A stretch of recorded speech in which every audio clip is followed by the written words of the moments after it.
قسم خلکو د نظریې او د عقیدې په بنیاد د تباشو خلکو دا خبرې څوک واوري نو زمونږ علماء کرام فرمایي چې تاسو امت علماو طرف ته په رجوع باندې آماده کې په خپلو بیاناتو کې په وعظونو کې امت دې خبرې ته آماده کې چې ګوره علماو ته نږدې شي او د علماو د سوري او د جنډې د لاندې ځان راولې ورنه قسمه قسم گمراه کن او فرقه فرستینا او د عقیدې په اعتبار سره د گمراه خلکو تاسو به شکار جوړ شئ دنیا بم تباه شي او آخرت بم ځان له پې تباه کې د دې وجې علماء کرام زه دا درخواست کوم چې د داسې قسمه پنته پرداسو خلکو برملا او سرعام د هغې رد وکړي شي د هغې د دې ګمراه کن عقایدو یعنی قوم ته وضاحت وکړي شي او قوم په دې خبره باندې آماده شي چې دې علماو ته نږدې شي که علماو ته نه نږدې کیږو علما د دې امت علما چې دي د نبی علیہ السلام د امت ته علماو مقام د بنی اسرائیلو د انبیاو برابر دی د بنی اسرائیلو د انبیاو او په دې باندې دلیل او ثبوت د امام غزالی رحمهم الله چې دا د امت مجدد مو او یو ډېر لوی عالم مو او په وخت د یو بزرګ ولی الله مو وی دی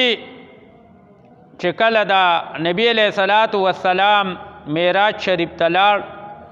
د انبیا سره ملاقاتو په موسی علیہ السلام سره ملاقات شو موسی علیہ الصلوۃ والسلام په نبی علیہ السلام باندې سوال کوي چې ستاسو ما اوریدلی دي چې ستاسو په تعلیماتو کې به دا خبره می چې ستاسو د امت علما به د بنی اسرائیلو د انبیاو برابري نو دا به څنګه چرته پیغمبر او چرته یو عالم او چرته یو امتی او د هغه مقام به د پیغمبر ته نه رسیږي خو علمي اعتبار سره الله به له دونه مقام دی امت له ورکړی دی علماو له ورکړی دی نا ورته وی دا خبره بالکل وی ته ماته ثبوت ښکارا کا نبی علیہ الصلوۃ والسلام د الله پاک نه سوال وکړو الله د امام غزالی رحمهم الله هغه روح چې دی نو هغه انسانی شکل کې مجسم شو او موسی علیہ الصلوۃ والسلام ته پیش یو طرف ته نبی علیہ السلام دی بل طرف ته موسی علیہ السلام دی دواړه پیغمبران دی اولو العزم پیغمبران دی امام غزالی رحمهم الله چې کله جسم هغه روح پکې متشکل شو هغه خبره مخې ته راله نو موسی علیہ السلام ته تپوس کوي ستا څه نوم دی امام غزالی رحمهم الله نه تپوس کوي ستا څه نوم دی وی زما نوم دی محمد ابن محمد الغزالی ناغه ورته وی چې ما خو تا نه تپوس کړی دی چې ستاسو نوم نه دی پلار راو دی نیکه ته پکې د وینا څه ضرورت و چې تا پکې پلار او نیکه مې یاد کو نو هغه ورته وی چې ما پلار او نیکه په دې وجه یاد کو تا نه چې الله تپوس وکړ وما تلک بیمینک یا موسی اے موسی ستا په لاس کې سری نو تا ورته چې دا کونټیر او په دې پاڼې را سنډم او په دې ټیک لګوم او په دې دا کوم او په دې دا کوم نو خو ورته به یې صفا ویلي چې کونټیره که نه نو تا پکې را دونه خبرې چې کړې وې موسی علیہ الصلوۃ والسلام ورته وفرمایل چې آخو د الله سره هم کلام ما نو بنده د الله بنده الله سره هم کلامي نو ما وی چې را خبرې اوږدې شي چې الله سره مې خبرې اوږدې شي نو امام غزالی رحمهم الله ورته عرض وکړو چې موسی علیہ الصلوۃ والسلام ته الله سره خبرې اوږدول غواړې نو زه دوه پیغمبرانو په منځ کې ولاړم یو طرف ته امام الانبیاء سردار الانبیاء محمد رسول الله صلی الله علیه وسلم بل طرف ته ستا غونته هستی او شخصیت حضرت موسی کلیم الله علی نبینا علیه الصلوۃ والسلام نو زم دا غواړم چې زما موسی سره خبرې اوږدې شي چې ستا الله سره خبرې اوږدول غواړم زه موسی سره د هغه پیغمبر سره خبرې اوږدول غواړم ځکه مې ورته پلارم یاد کو نیکه مې ورته یاد کړ چې خبره اوږده شي نو امام موسی علیہ الصلوۃ والسلام ورته وفرمایل یو واقعه د نبی علیہ السلام د امت ته علماء مقام او الله پاک با هغه مقام ورکړي لکه څنګه چې د انبیاء علیه السلام بنی اسرائیل او انبیاء علیه السلام ته ورکړو او بیا ولا پملا مبارکه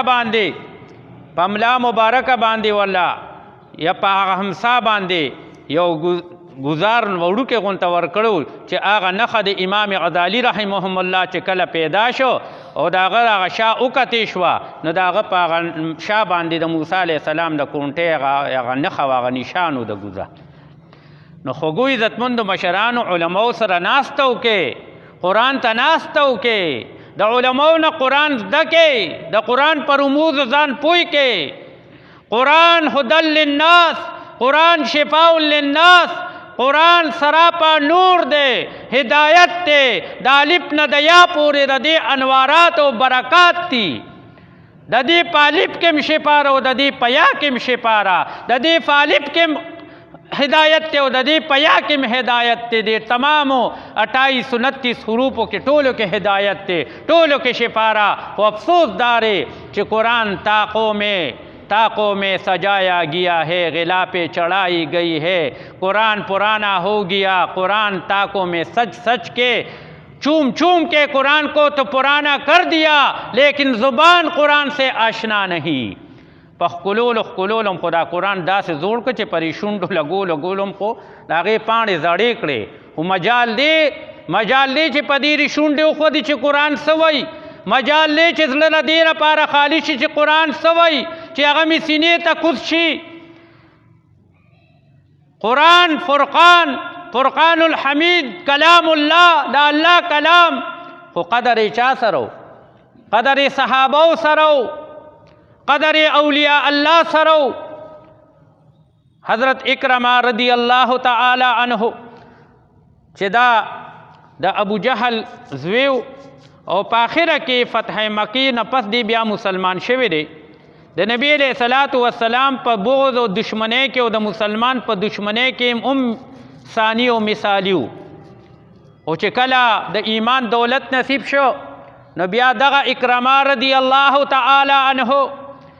کلام اللہ رالی، فصیح اللسان عرب، دا قرآن پر رموز پوئے، دا قرآن پر آیاتون پوئے، دا قرآن پر تفسیر باندے پوئے، دا قرآن پر مقاصد باندے پوئے. نزکہ قرآن راخلی او دا سر دا پاسے کیک دی او پا مدینہ کی او پا مکہ کی گرزی وی ہاذا کلام ربی او دسترگو نوخ کی روانی دی. زما استاسو سونه رسترګو نه اوښکې وبهدې چې قرآن هم راواغسته. ای د روجي مسلمانانو، ای په روجه کې د قرآن پاک ختم کولو واله مسلمانانو، د روجي مسلمانۍ باندې به الله تاسو پرېږدي؟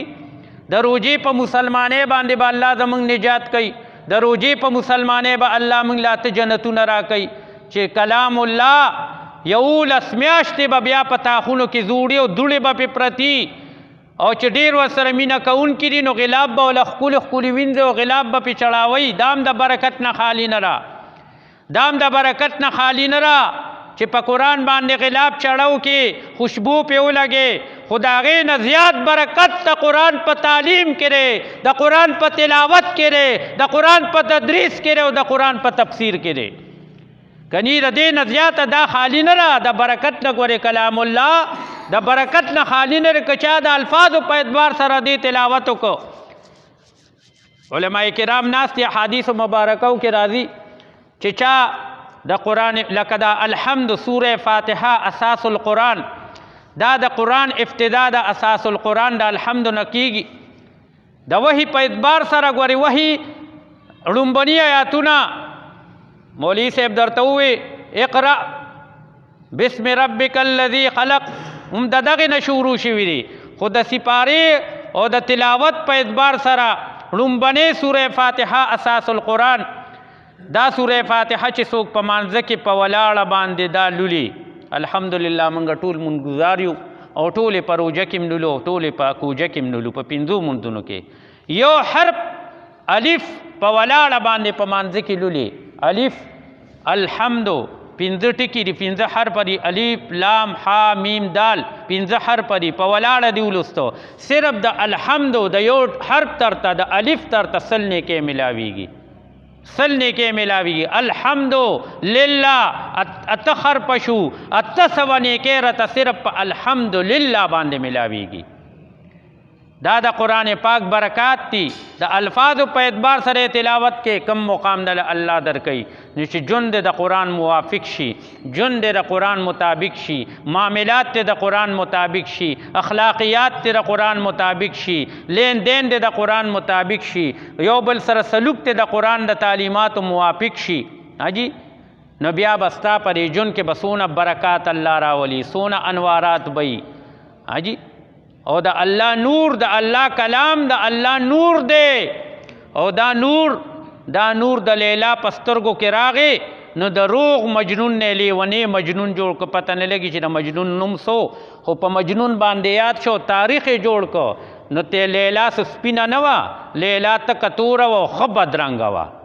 ښه بدرنګه وه، ښه توره وه، خو لیلا مجنون په خدای مین کړی. نو مجنون د لیلا په پنچې پټ وجود مین نو. علماء په دې کې نقطو طرف ته تللي دي چې د لیلا کې چل سوچ د مجنون نه رو ګدر خطا کړیو. او ما او تاسو هم ویل لکه د لیلا او د مجنون او د لیلا او د مجنون مثالي مینې وه. نو د لیلا کې څه چلو چې توره وه، بدرنګه مو، مجنون پې لیونی و، مړو پې. اصل کې د لیلا په سترګو کې د الله انواراتو، د الله نورو. نو المجنون د لیلا په نور، د الله په نور مینو، په لیلا مین نو. ګورې صرف لیلا ظاهری شکلو او په دغه ظاهری شکل د لیلا پسترګو کې د الله نورو. نو چې د الله نور یو بنده د روغ بنده نه مجنون جوړی، نو چې الله ونحن اقرب الیه من حبل الورید شي، چې یو دیم نو دویم الله، چې دوه یمونږ نو دریم الله، چې درې مونږ یو نو سرولم الله. نو چې الله را سره بذات خود شي،